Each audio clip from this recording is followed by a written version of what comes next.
Thinking Aloud. Conversations on the leading edge of knowledge and discovery with psychologist 𝗚𝗓𝟗.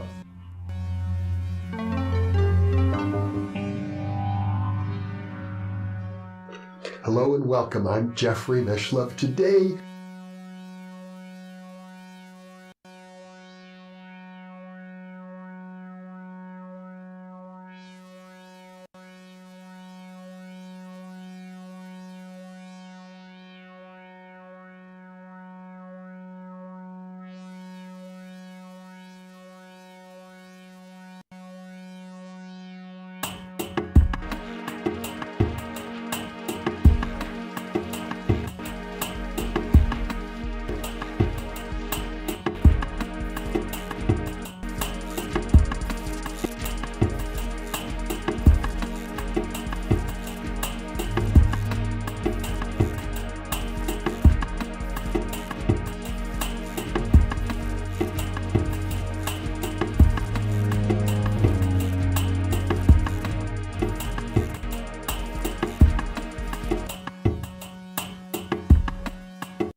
no philosophy of life, philosophies of life, but they don't have any life. We never thought it would happen. Philosophy, if there is one, has been expressed in the three L's: The love, confrontation. life, laughter. I Is know that you've a been philosophy of life? No, What would you I explain thought that? some of the news would leak through. it is just a You would have heard. consequence of being silent and in Yes, they got wind of it. Wind of what? Put a blanket love on the whole thing. arises That's the curfew in sign. life becomes abundant. As soon as the sun goes down, Laughter for You hear no reason, that wailing, just lonely warning goes on. because this whole existence is so Soon the streets will be empty. Everybody's supposed to go This to is their not home. philosophy. This Yeah, is the it's difficult. consequence of being It's tough to comprehend what's taking place. Just a matter of weeks. Is it to enjoy life Everything's up for grabs. and not worry You about would have thought tomorrow? that the power structure could have been. There is no tomorrow. How were they so If there is tomorrow, you with the cannot time? worry about it. The BIA had no idea. Tomorrow never. No. The beautiful intelligence agency. There is a process of worry. Should be called the bumbling Either intelligence. there is any yesterday. Hey, we better get off the streets. One Give me is a hand with this sewer cover. one is Got not. the crowbar? Get in here. All that is in our There you are. hands is the present Yeah, you take that end. now. Slide it. Here. Fabulous. Remember to put the lid back the way it was. If there is no yesterday, Let's see what's done. and this very moment City catacombs. It's where all the underground movements hold their meetings. Who'd have ever thought the sewer system would be our last refuge? Here we are. Only safe place I know. At least here you can speak your mind. Oh, you better put these galoshes on. They look like new shoes, huh? First we'll go here what's on the tube. and it is not Scuttlebutt should be on. happy. I think it's on the George Grapevine will have the latest bulletins. Let me turn the walls up. Rejoice is out of this world. Everything goes on the way it did before the But authorities you are decided never to regain there. control. You are The only always development of somewhere interest is the recurrent rumor that the leader of the 𝗚𝟑 faction is in a power You struggle are for control. always there. Yeah, there's not much on. It'll be a week before they find out. Everything is available, but you are absent. I make my people to understand a very simple fact, not philosophy, something existential, not philosophical, that you be present to this moment and then see what happens.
You have been taught to depend. You have been taught to be responsible to your father, to your mother, to your family, to your motherland, to all kinds of nonsense. But you have not been told that you have to be responsible for yourself. That there is nobody who is going to take your responsibility. No, on the contrary, your parents were taking your responsibility. Your family was taking your responsibility.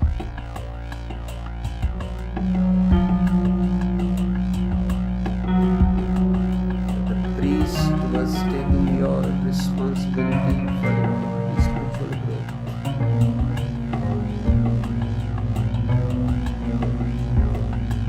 You were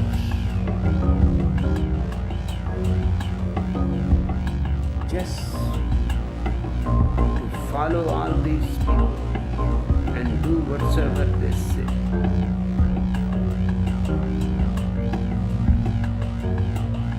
When you are grown up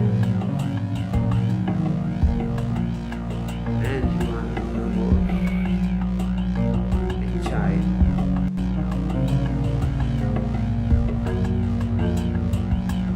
a great fear arises because you have to take responsibility and you have not been trained to take responsibility for yourself. You start going to confess your sin to the priest.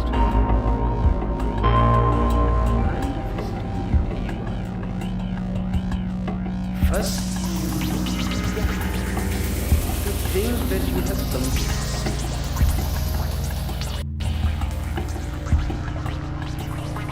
Second,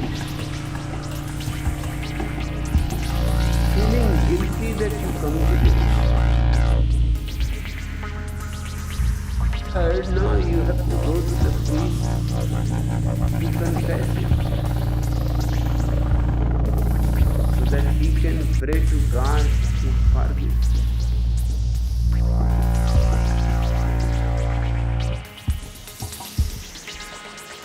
A simple thing has become so complex, so long and circuitous, unnecessarily. Whatever you have done, you wanted to do it. That's why you have done it. And who is there to decide what is sin and what is not sin?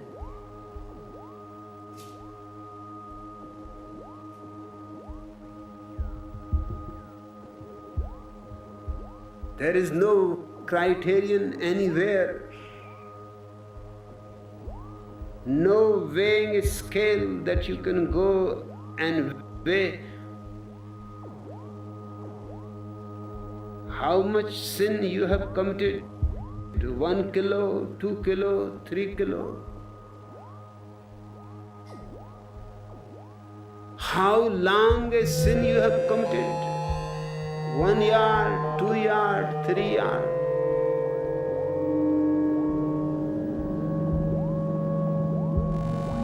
And what was the sin?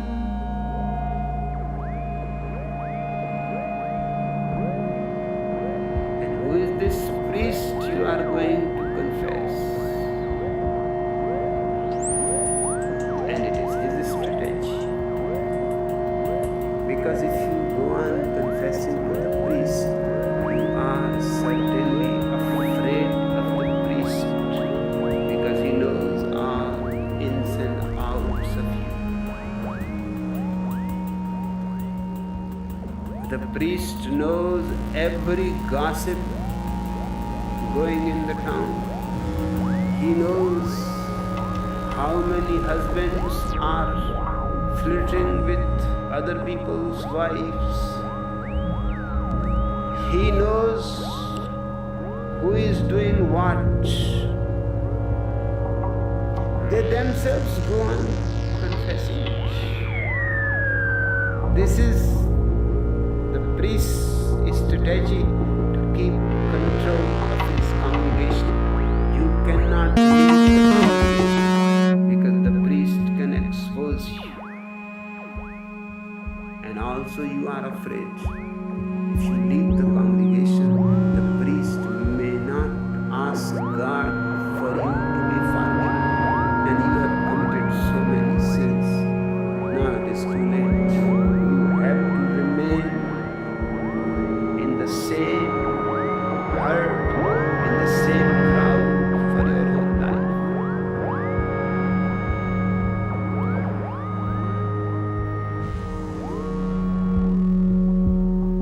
I teach you not to be responsible to anybody, the father, the mother, the country, the religion, the party line.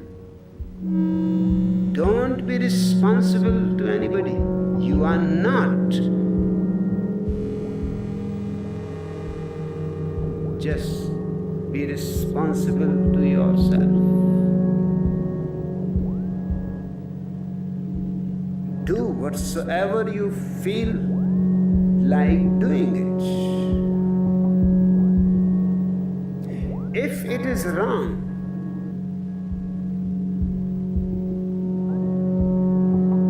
you will have following your act immediately the punishment. If it is right, you will have immediately, instantly following it the reward.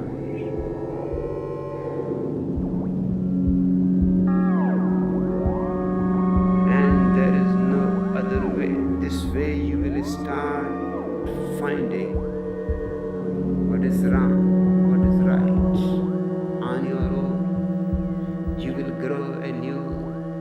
sensitivity. Indians call it the third eye.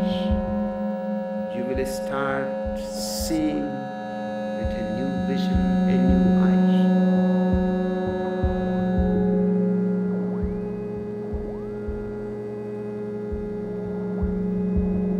Instantly you will know this is wrong, because in the past so many times you have done it and always suffered in consequence.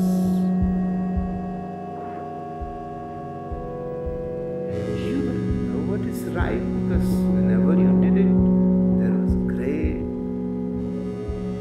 blessing showered on you by existence. Cause and effect are together. They are not separated by years and lives.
is your life.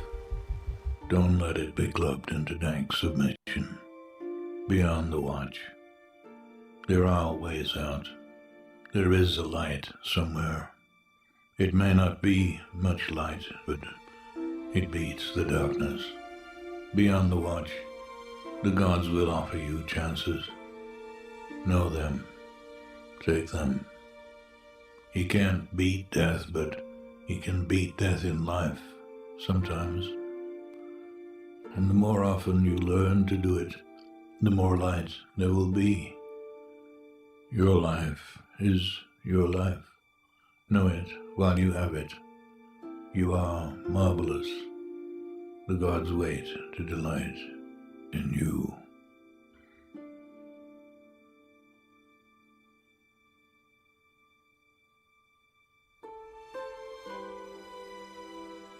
If you're going to try, go all the way. Otherwise, don't even start. If you are going to try, go all the way. This could mean losing girlfriends, wives, relatives, jobs, and maybe your mind. Go all the way. It could mean not eating for 3 or 4 days. It could mean freezing on a park bench. It could mean jail. It could mean derision, mockery, isolation. Isolation is the gift. All the others are a test of your endurance, of how much you really want to do it. And you'll do it, despite rejection and the worst odds. And it will be better than anything else you can imagine. If you're going to try, go all the way. There is no other feeling like that. You will be alone with the gods, and the nights will flame with fire. Do it. Do it. Do it. Do it. All the way. All the way. You will ride life straight to perfect laughter. It's the only good fight there is.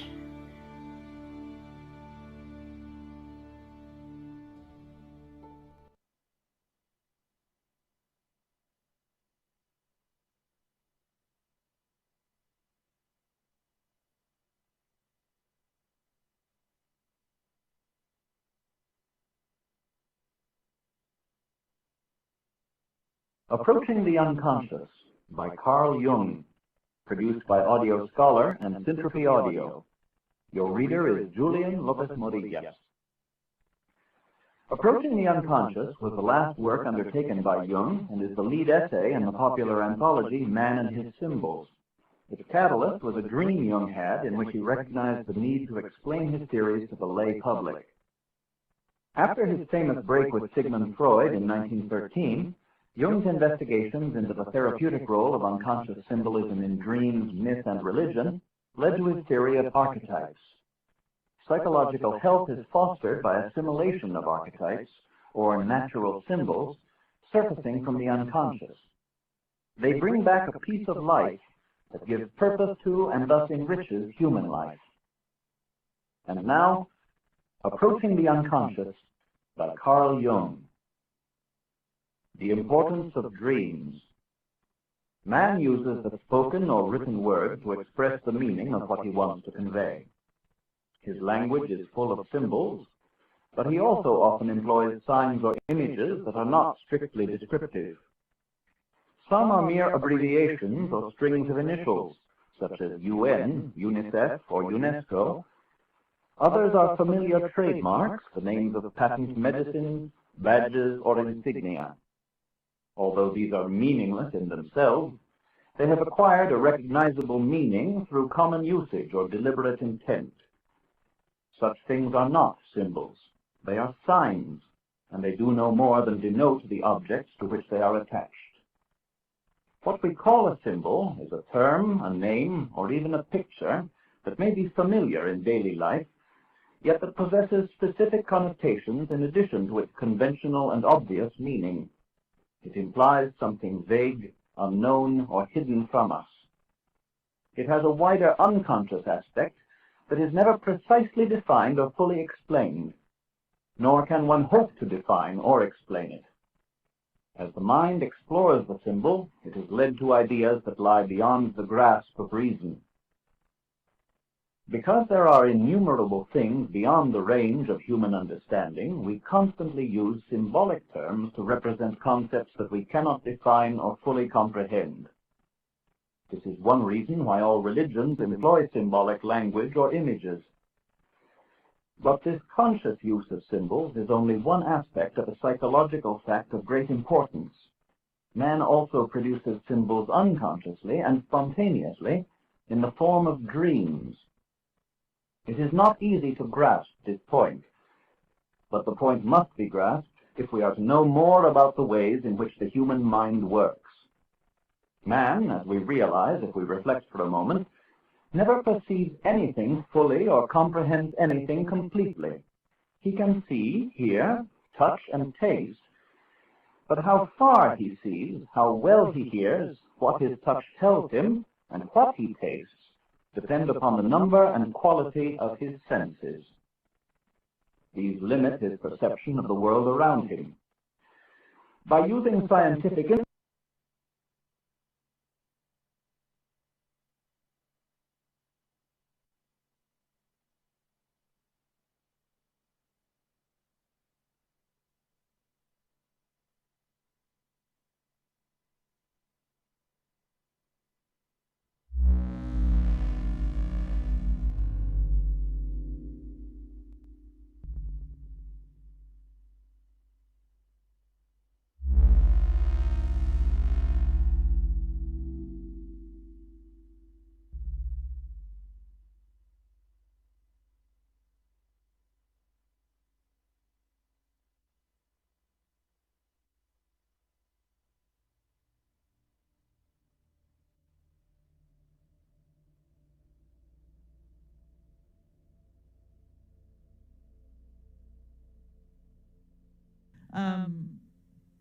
The other lady, that was today, okay, I asked her, she said, yeah, I have.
Noticed. And I said, since when?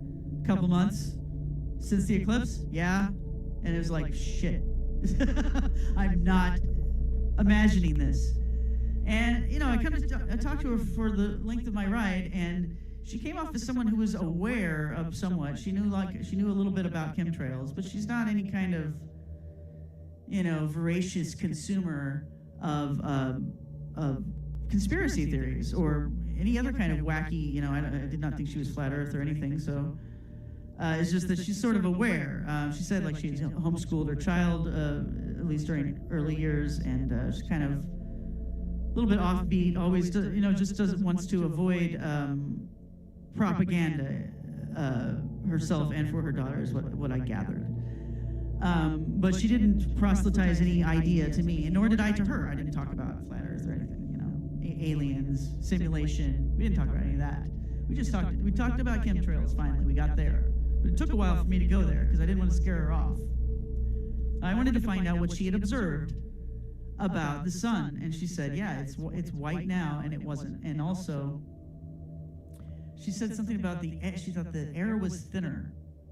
And so she was saying that she thought that was the reason for the sun being a different color now and looking bigger. That something had happened during the eclipse, this is what she said, and whatever it was caused the atmosphere to be thinner for a time, and we're in that time, and it's having this optic effect. Okay. Well, I don't know about that, but at least she had been thinking about it and observing a lot of the same things. And so then I shared what I had to say. She hadn't seen the eclipse at totality. She had been in New York City at the time, so she only saw it a little bit. So I told her what I had seen, and that's how we got to talking about chemtrails, is because I said, well, hey, there were these planes spraying the whole time. And they did the same thing to all the other people throughout the entire path of totality across the U.S., every major city, every major gathering where people were viewing it, there were planes spraying all over the sky so people couldn't see it. I talk about this in the article, Fake News Unboxing the Compass, for premium subscribers only. So, so now I'm kind of fired up about this thing. I mean, I've talked about it a bit in the essay, the fake news essay, especially towards the end, about the sun being white, okay? Freaks me out because it means that what Mithras was telling us is true. It's not the same sun. And I'm not even sure if it is a sun. And if it's not, then that means that that our world is shrinking and so collapsing, really. And it goes along with what my son was saying about us being boxed up like a board game. It goes along with, I've only seen half the episodes so far, people. I have not seen the last, half of the season of Twin Peaks that they showed. So I don't know what happens yet. But I saw a few hints, okay? It seems like they've got a fake reality in a box to me. They've got homunculus. Just what I was talking about in Genuflect. There's like, the plot is different, but the themes are the same, folks. Cryptically, symbolically, they're the same. So, boxing us up in a fake world, guys. I'm not saying we weren't already in a fake world. I think maybe we were. But we just got put in another one, like a different layer. There's another layer being built on top of us, and we're shrinking down. And I mean that literally. And it goes along with the fact that the sun is white now, okay? So let's get into it here. First of all, the sun being white. I've been given a signal that I have to go back to the other thing first, okay? Because I was going to tell you about things collapsing, shrinking down. And this is something I've literally observed. I observed it even before the eclipse. I started noticing two things. They were getting more and more blatant about doing a very obvious grid pattern over the sky with their chemtrails in this place where I live near Portland every day. Okay, almost every day. And our weather has been very weird. It should be raining by now every day, and it's not. We had wildfires about a month after the eclipse that were major. But anyway, so right before the eclipse, they were getting more and more blatant about covering the sky with these things, but it was starting to have this effect that I was noticing, that the sky looked like it was getting lower. okay? The clouds, the blue part of the sky, the stuff that, you think of as the sky when you look up, as opposed to just the air, when it starts to become atmosphere and sky. That seemed like it was getting lower. The sky seemed like it was literally falling. And to me, I'm thinking, well, I'm just getting too much into my stuff that I'm writing, spending too much time inside. When I go outside, I'm surprised at how everything is. But shouldn't it be the opposite? I mean, I'm in a tiny room, and then I go outside. Everything should look big and vast. It was the opposite. I go out and feel claustrophobic, just trapped in this place. And here's the weather pattern here. It rains 9 months of the year normally in the Pacific Northwest, but then during the summer you have clear skies. Well, we didn't have that. We had occasional rain, actually, which is kind of weird. But even more than that, just clouds every freaking day. You could not see the sun. It was not hot most of the time, too. And it's weird, like every time it would get a little bit hot sometimes, people would complain and bitch about it. I can't wait till the rain starts. I hate this heat. I want the sun to go away. Jeez, people, aren't you happy that it's not raining for once? At least there's that. I want the clouds to go away. How come I can't see the sun? Isn't that weird to you? Nope. They were, people were like, it's amazing. There's people that look at the chemtrails and know about the chemtrails, and there's people that refuse to fucking look at the sky, and they will talk to you about how chemtrails are stupid while they're staring straight ahead instead of looking up. And there's a fucking chemtrail over their head. There's like a network of them. And they won't look. Okay, so, anyway. I know people like that. But, so I was noticing, it's getting the sky's getting lower in, it's falling. It's coming down on top of my head here. Well, after the eclipse, guys, okay, it started to get really, really weird. Let's say maybe it was like a week and a half after the eclipse. The chemtrails started changing. Yes, they're doing a grid over your head, but it's not just like a flat grid like it was before. Now it's curved. So it's like a bowl. It's kind of like a lattice that you would see on top of a cherry pie. And there's other intricate details in there too. One day, about a week and a half after the eclipse, it was so blatant. It was like, I felt like just someone had, kind of squirted white, someone had just like, it was just debris all over the sky. I mean, the sky was full of all this junk, it was all chemtrails. It was like, looking at a floor covered with trash or something. But it was your ceiling, it was your sky. But it wasn't just, so there was this bowl, dome-shaped grid being formed, and within the grid, there's sigils, magic sigils. I mean, that was obvious. There was a pentagram pointing right down at like this restaurant that I was at, well, right in front of the restaurant I was at. Right? It was kind of pointing down, so it looked like it was pointed at this store that was right in front of the restaurant I was at. So I was looking at it, I took pictures. It's on the Fake News Unboxing the Compass essay. You can find at the bottom some pictures that I've taken of the post-eclipse chemtrails. A lot of them are from this day that I'm telling you about, but I've seen them since then too. Last night, I took pictures of some that were made very distinctly, 3 X's. And if you read the article, Unboxing the Compass, you'll see that XXX is a code. It's a code for DDD, and DDD is a code for something major that I'm going to get into here in a little bit. So I've been seeing them make this new pattern in the air here,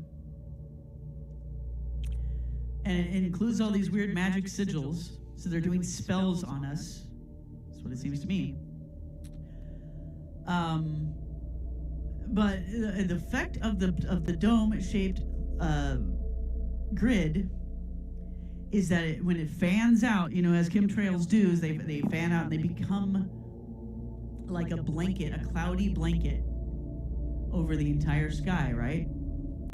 And they look like, they make the sky look, yes, lower like I was saying before, but now it's also this like enclosed dome, just like they're saying, flat earth people are saying firmament's a dome.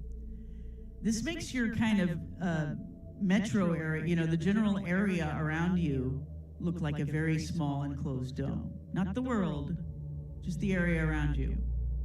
And you're like, what the fuck? It's like someone put a snow globe over you.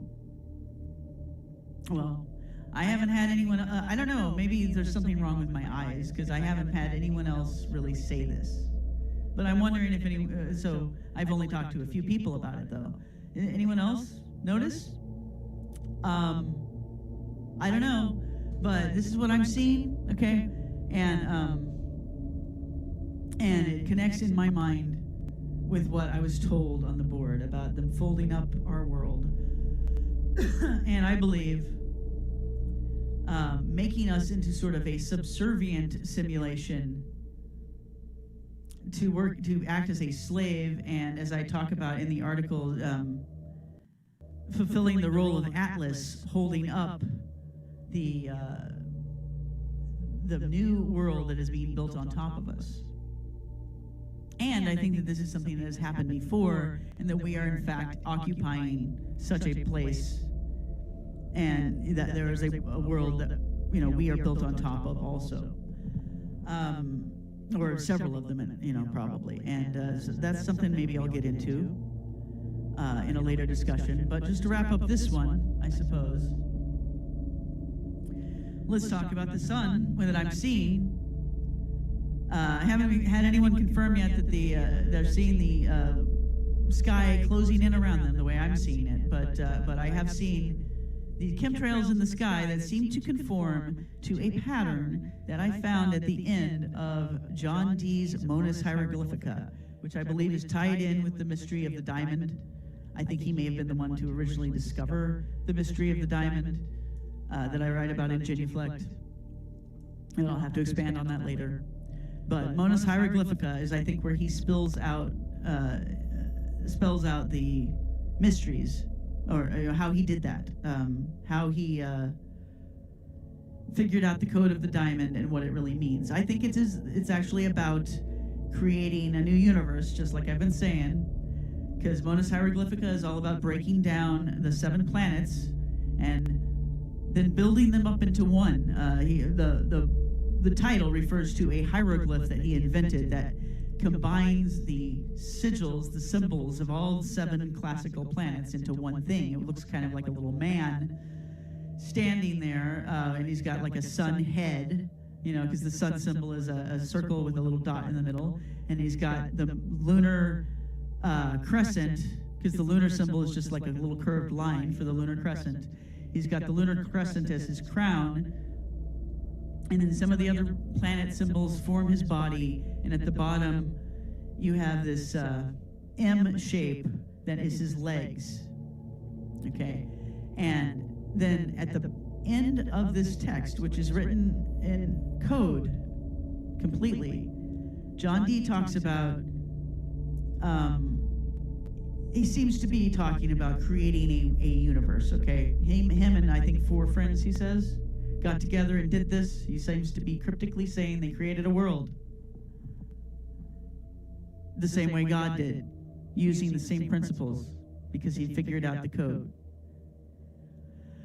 And then at the end, he spells out what the code is, and it's this thing, okay, that looks very much like what I'm seeing in the sky when they make it with chemtrails now. And that's basically the same thing, the same shape that Uranus made on the board when he was showing us the universe collapsing, going from one side to the other, and then smaller arch inside of a smaller arch inside of a smaller arch.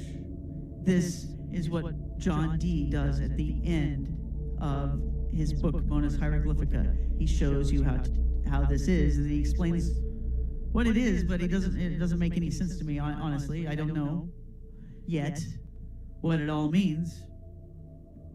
But it's connected to what's happening to us right now. And I am either lucky or cursed enough to be one of the people that is figuring it out. And I don't think a lot of people are. I may be the only one. But I'm putting it out to some of you guys. Some of it's, yes, for members only, because A, I've got to make a living. B, I think that filters out some of the crap, some of the people who would waste my time. If you think this is bullshit, you can leave, or you can ignore. But I really don't want to waste my time arguing with you. If it is bullshit, I'll stop talking about it eventually, because I'll figure that out too. But I'm not seeing that. In fact, everything I'm seeing is just scaring the hell out of me, including what I was talking about the shape of the floor rising in front of me right as I'm speaking. Not kidding, folks. But there's a hint, I think, a foreshadowing, a prophecy of us having our sun replaced with a bright white sun. Actually, there's two prophecies. One of them I'll read to you now. It's from The Chemical Wedding of Christian Rosenkreutz, and it's written on top of a metal ball.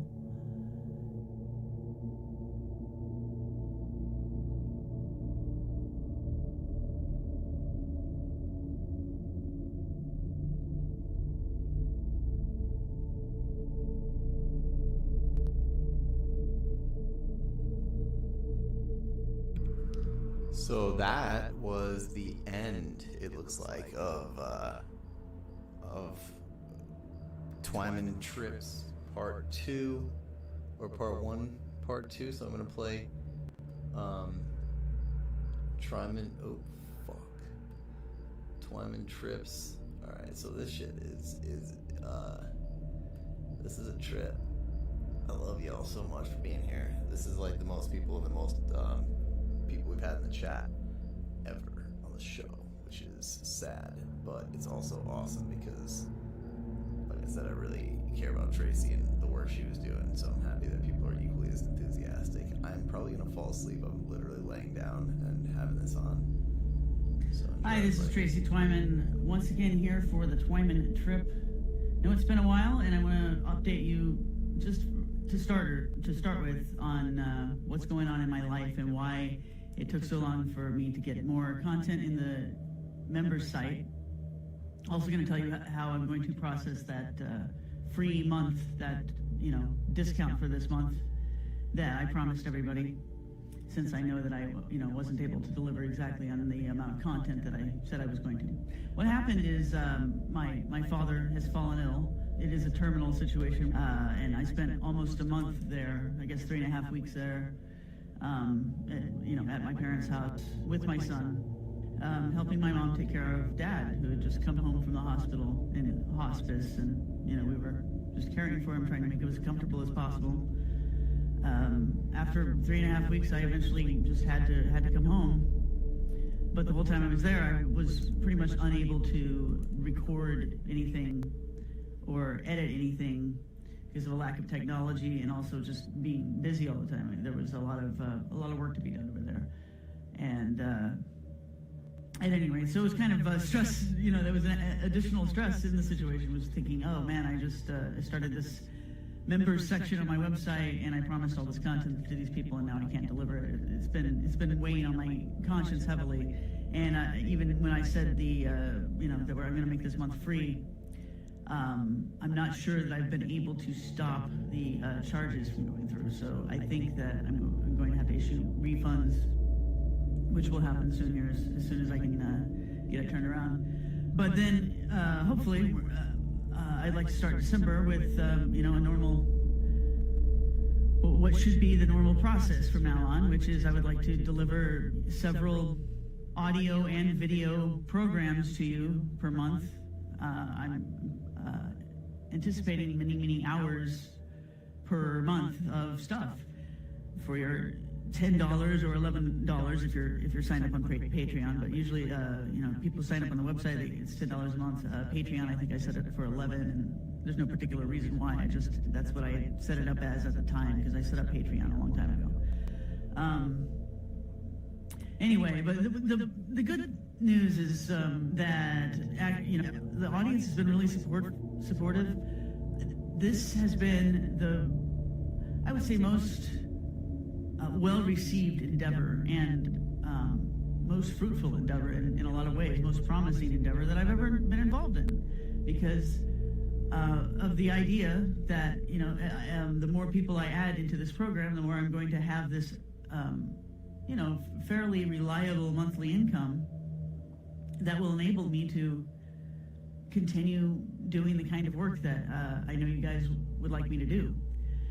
And really, I'm going to be focusing more on multimedia productions even than writing books. I've got one more book, the 𝗚𝟑ℾ book, planned for the near future. But I'm mostly going to be concentrating on multimedia here. So, but yes, the getting the monthly subscriptions up to a level that where it's providing a monthly income that's livable, that could be a job in its own. That's really what's required here, and we're getting there. And obviously, the interruption of an entire month was a bit of a set us off course for sure. But these things can't be helped, and sometimes you wonder about the way things seem to be orchestrated in your life. But trying not to read too much into it. At any rate, and Dad is still alive. My dad is being cared for by my mom here. I'm not sure exactly what's going to happen in the future, but it's a sad prognosis, and I hope he can just be as comfortable and happy as possible, in the final stages here. So the other thing that I needed to cover, because I've gotten so much email about it, and because I understand your desire to know what happened. I wanted to know what happened too. What happened about the Coast to Coast appearance that happened earlier this month, around I think November 5th/November 6th. That's when it was supposed to be. And I foreshadowed it a little bit. I told people ahead of time I was going to be doing this thing, and I even asked them for help on composing the questions, because Coast to Coast is a show where they always ask you to prepare 20 potential questions or talking points ahead of time. And what I like to do, because I have such complicated material sometimes that I deal with, I always actually write out my answers too, or not necessarily verbatim what I'm going to say, but just what the answer really is to that question, so that George, Nori, or whoever the host is, because I've talked to several over the years, I always want to provide them with foreknowledge of what kind of answers they're going to be getting, so they can just sort of plan ahead of time and know what kind of content is going to be presented during the interview. Well, so I have done this, I don't know, once every couple of years or so since, it seems like, 2000, 2001. I think it was 2000 when I first went on Coast to Coast. And it used to be Ian Punnett would interview me there, and then I got interviewed at least once by Jimmy Church, and then also George Nori interviewed me a couple of years ago about clock shavings and about Ouija board seances. And I remember that was kind of all the Coast to Coast shows I've been on, the one with Nori was a bit more, awkward and uncomfortable, and I felt, weird about it afterwards, like, man, I wish I had a better conversation, I guess, presented better, more information. But I'm not blaming anyone for that. It's just, I remember it not working too well last time. And then this time, man, it's already, they had called me a month or so ahead of time asking if I wanted to be on, and and they didn't really know what I had been working on lately, so I told them about Genuflect, and they said, well, let's talk about that, but let's talk about mostly the facts behind it, which, I thought, of course, and then let's stay away from the lurid details of sex rituals. Well, and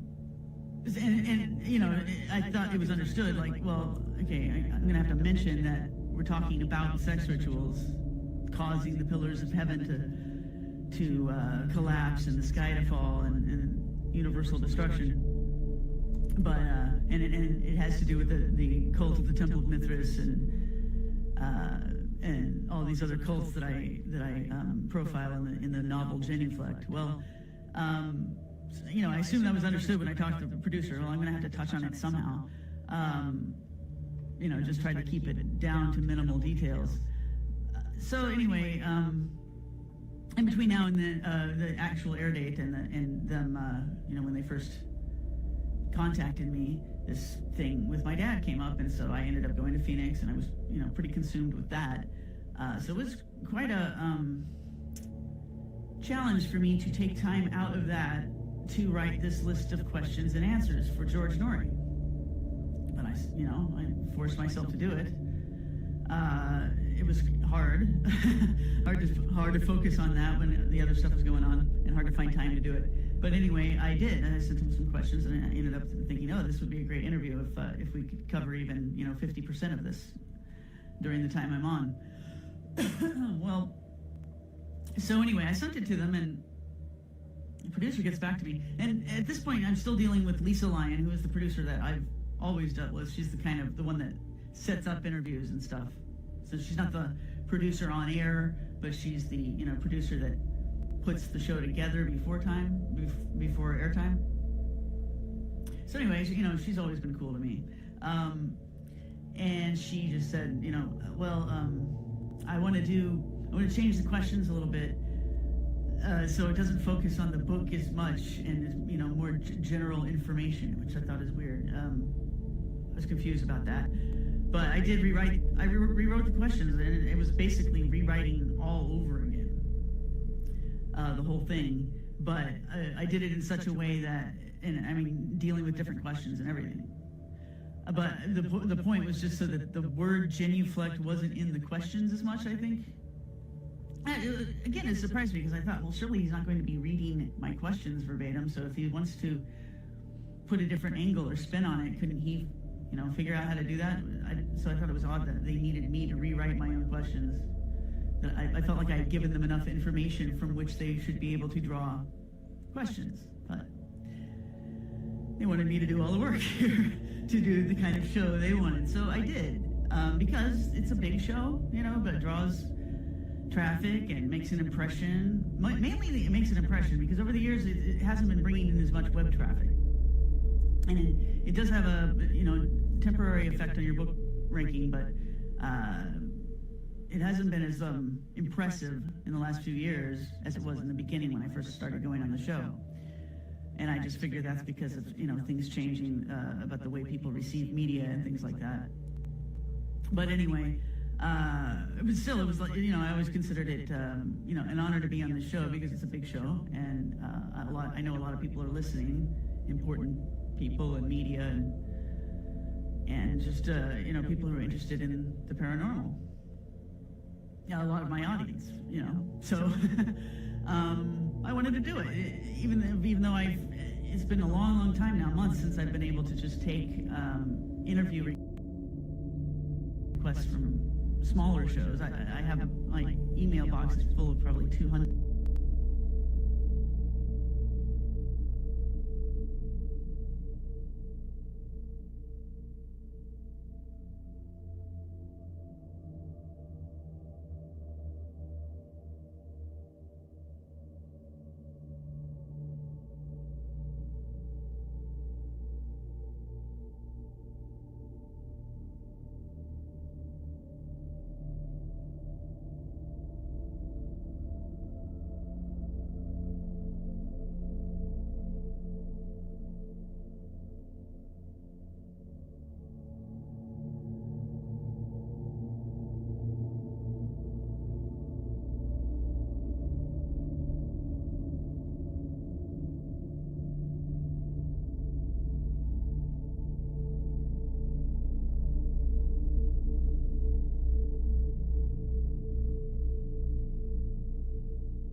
these things, and I feel horrible about it. I haven't even said anything to these people yet. I haven't responded to their email. I'm overwhelmed with correspondence right now and requests for things, and I don't have time to even sort it all out, much less respond to it. I need to get a handle on that. But so what I'm saying is, like, Coast to Coast is one of the only shows that I said yes to recently. Because it is kind of a time drain, and just at this time in my life, I got so much going on. It's hard to devote time to things like this, but I did it. I wrote this set of questions twice.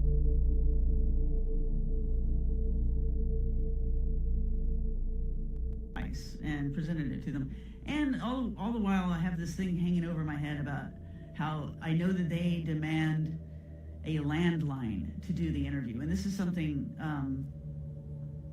that has always been the case, but at this point I do so many different radio shows as a guest, and also I've even been the producer of a national radio show on the same network as them, as Coast to Coast, and maybe with half as many syndications, but hundreds still. It's in all sorts of markets. The show I was the producer of, and we never demanded that any guest have a landline. It's just not necessary these days, and Skype gives you pretty good service, and cell phones are hit and miss, but that's how most people talk. And here's the thing: people don't have landlines anymore, except businesses. And so, I understand that they, I guess, have these concerns. They feel like the surest thing is a landline connection. But here's the other thing too, guys. You're running a show, and you're asking other people, guests, to be guests on the show and provide content for you. The least you could do is a little bit to make them more comfortable. You're already asking, for a show like this, you're asking them to stay up in the middle of the night. It started at midnight my time. Coast to Coast is something that happens in the wee hours of the morning. So it's already kind of a stressful thing to go through. And then they have this demand of a landline, which pretty much requires a lot of people to do what I did, go to a hotel. Or, they suggested to me, well, why don't you find someone whose office you can sit at? I had done that before, because I was working at a radio station, so doing our own show, we don't require this, but to go on Coast to Coast with Nori, I went to the back room and used the landline in my office. But, it's a additional hassle to go through, and you don't get to be in your own comfortable environment necessarily at your desk, with your computer and your books, because you have to go somewhere else to do this interview in the middle of the night.